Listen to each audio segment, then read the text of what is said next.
Unang-una siguro, we're getting ahead of ourselves. No? Why are we already speculating that it won't be granted? No? Because ang position namin dito, napakalinaw. Of course, no?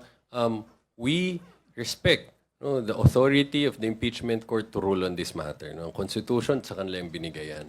But just the same, ang position namin, we don't see any reason why we should not allow the introduction of these documents in these impeachment proceedings. After all, purpose nito impeachment proceedings nito is to exact accountability.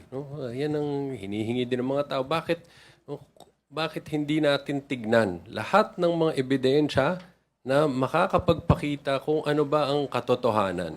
No? Kung makakabuti ito or hindi makakabuti sa magkabilang panig o kanino man. At the end of the day, makikita talaga yan kapag binuksan natin. So, hayaan natin. Wag nating, pangunahan, at wag nating katakutan yung paglatag ng ebidensya. Kung merong kakatakutan, siguro yung paghadlang sa ebidensya.